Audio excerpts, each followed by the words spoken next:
गुरु साक्षात् परं ब्रह्म तस्मै श्री गुरुवे नमः तस्मै श्री गुरुवे नमः तस्मै श्री गुरुवे नमः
কিন্তু দিবলৈ নেপালো তথাপি তেওঁ নাই যদিও তেওঁৰ অনুপস্থিততো তেওঁলৈ আমি যি মৰম শুভেচ্ছা জনাইছো আন্তৰিকতাৰে তেওঁলৈ অভিনন্দনো জনাইছো পাছত মই নাথাকিলেও তেওঁ সেই মোৰ যি এটি উপহাৰ সেই উপহাৰ দি গ্ৰহণ কৰিব বুলি আশা কৰিলো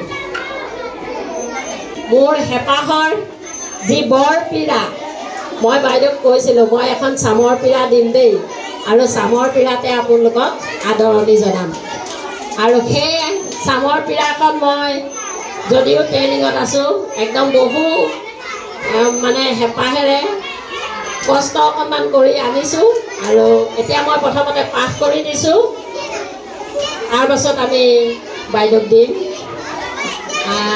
কংগ্ৰেচুলেশ্যনছ টাং 5/9/2024 গীতাঞ্জলি দাস বৰা স্বাগতম শেষ সতীৰ্থ জ্ঞানৰ পূজাৰী তুমি জীৱনৰ বহু মূল্যৱান সময়খিনি মানৱ সম্পদ গঢ়িবলৈ উৎসৰ্গা কৰিলা চৰকাৰে দিয়া নিৰ্দেশ পালন কৰি সময়ৰ বালিত খোজ থৈ আগুৱাইছা বোকাত পদুম ফুল ফুলোৱাৰ চেষ্টা অব্যাহত ৰাখি বিদ্যালয়খনৰ ভৱিষ্যত প্ৰজন্মৰ বাবে সদায় অসুপুৰুষাৰ্থ চেষ্টা অব্যাহত ৰাখিবা হে সতীৰ্থ আজি এই পবিত্ৰ দিনৰ পবিত্ৰখনত তোমাক জনালো আন্তৰিক অভিনন্দন ও শুভেচ্ছা হাতে হাত ধৰি বিদ্যালয়ৰ গৌৰৱ অক্ষুণ্ণ ৰাখিবলৈ ভগৱন্তই কৃপা কৰক কৰ্মময় জীৱনৰ স্থায়ীকৰণে ভেটি সুদৃঢ় কৰিলে এতিয়া ফুলাম পাপৰিৰ গাঁঠি যোৱা মালাধাৰী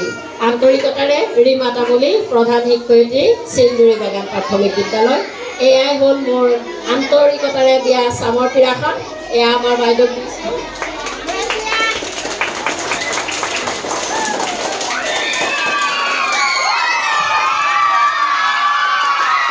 আমাতকৈ ডাঙৰ তথাপিতো একে লগৰ বুলি ভাবোঁ প্ৰতিটো ক্ষেত্ৰতে আমি একেলগে কাম কৰি আহিছোঁ কাম কৰি আজি যি মৰম দিছিলে তাৰ কাৰণে নথৈ ধন্যবাদ আন্তৰিকতাৰে গ্ৰহণ কৰিলোঁ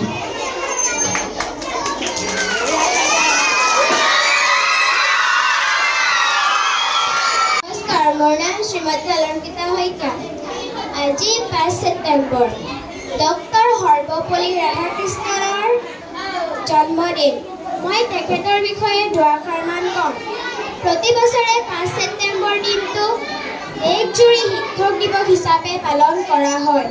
ডক্টৰ সৰ্বপল্লী ৰাধাকৃষ্ণন সমগ্ৰ বিশ্বৰে এগৰাকী শ্ৰেষ্ঠ শিক্ষক আৰু দাৰ্শনিক পুৰুষ। তেওঁৰ জন্ম হৈছিল 1888 খ্ৰীষ্টাব্দৰ 5 ছেপ্টেম্বৰ তাৰিখে চেন্নাইৰ তিৰুতানি নামৰ ঠাইত।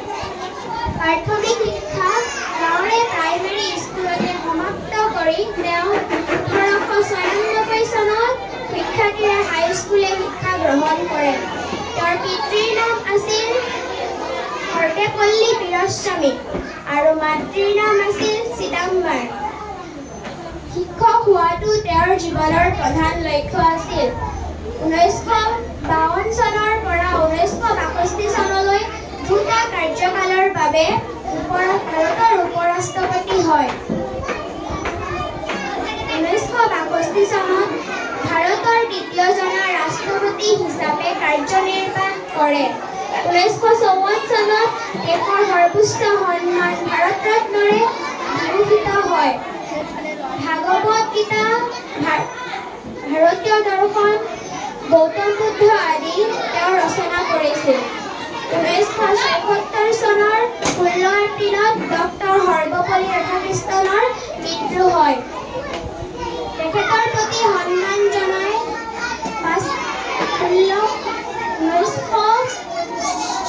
1962 চনৰ 5 ছেপ্টেম্বৰ দিনটোৰ পৰা শিক্ষক দিৱস হিচাপে পালন কৰি আহিছে। নমস্কাৰ। মোৰ নাম শ্ৰীমতী অংকিতা কৰ্মকাৰ। মই এটা কবিতা আবৃত্তি কৰিম। কবিতাৰ শিৰোনাম মাহীদেউৰ পুতলা। কবি নিৰ্মল প্ৰভাত বৰদলৈ।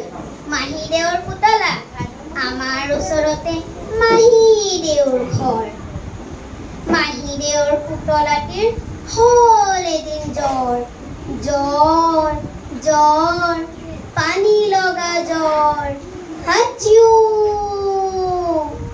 ডাক্তৰ ডাক্তৰ মাহীদেৱে ক'লে। ডাক্তৰ আনিবলৈ দাদালৰ দিলে। দৌৰ দৌৰ দৌৰ। টক টক টক দুৱাৰত ডাক্তৰে কৰে টক টক। পুতলাই ভয় খাই কপি থক থক। ভয় নাই ডাক্তৰে ক'লে।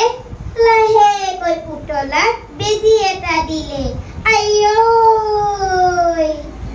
দৰৱ খালে, গাখীৰ খালে, জ্বৰ ভাল হ'ল। হাঁহি হাঁহি পুতলাই খেলিবলৈ গ'ল। নমস্কাৰ। মোৰ নাম শ্ৰীমতী নিকিতা দে। মই কবিতা আবৃত্তি কৰিম। কবিতাৰ শিৰোনাম হ'ল ৰদালিয়ে। ৰদালিয়ে ৰদে আলি কাটি জালি দিম, বৰ পিঠা পাৰি দিম তাতে বহি। ৰদে ৰদালিয়ে মাকৰ তিনিডাল চুলি, ক'ত গৈ পালে বৰ বিৰিণাৰ তুলি। অ মেকুৰী অ মেকুৰী অ মেকুৰী ক'ত আছিলা তুমি? দিল্লীলৈ গৈছিলোঁ মিটিং আছে শুনি। বক্তৃতা পাহৰি গালো এটা গান। ইন্দিৰা পেহীদেৰে মুচুৰিলে কাণ। মোৰ নাম শ্ৰীমতী অলংকিতা শইকীয়া। মই এটা কবিতা আবৃত্তি কৰিম। কবিতাৰ শিৰোনাম গছ ভাল পোৱা ককাৰ খং। কবি ডক্টৰ ভৱেন্দ্ৰনাথ শইকীয়া। ভাল পালো ৰঘুনাথ, তুমি মোক পুতেলাৰ বিয়ালৈ মাতিলা। পিছে ৰভাখন দিবলৈকে আমলখি গছজোপা কিয়নো কাটিলা? আলহী অতিথি যাব, ৰভা নাইকিয়া হ'ব। বোৱাৰীয়ে ঘৰখন দিবহি পুৰাই। পিছে কোৱাচোন ৰঘুনাথ, আমলখি গছজোপা সহজতে পাবানে ঘূৰাই? দৰাটিক মাতাচোন, এজোনোকা আশীৰ্বাদ দিওঁ আৰু যাওঁ। গছজোপা কটা বাবে লুচি ভাজি ৰসগোল্লা একোকে নেখাওঁ। ধন্যবাদ। ৰাধাকৃষ্ণনৰ বিষয়ে দুআষাৰমান কওঁ। ডক্টৰ সৰ্বপল্লী ৰাধাকৃষ্ণন এজন মহান ব্যক্তি আছিল আৰু কীৰ্তি শিক্ষক আছিল। তেখেতক উপৰাষ্ট্ৰপতি হিচাপে ঘোষণা কৰা হৈছিল। তাৰ পাছত তেখেতক দ্বিতীয় ৰাষ্ট্ৰপতি হিচাপে ঘোষণা কৰা হ'ল। তেখেতৰ জন্ম হৈছিল 1888 চনৰ 5 ছেপ্টেম্বৰত আৰু তেখেতৰ আত্মজীৱনীখনৰ নাম হৈছে স্বৰ্ড ফৰ ট্ৰুথ।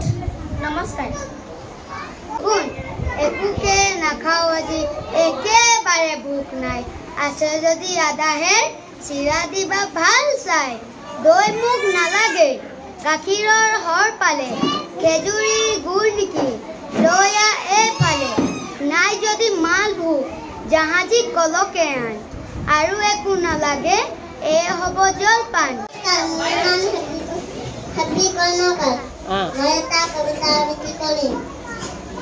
সহায় বুলিলে গাছ ভাই জপি গছৰ গুৰিত কোনে আগত পায় চাওঁ কোনে আগত পায় গাছৰ ভাবিলে কিয় থাকো পিছুৱাই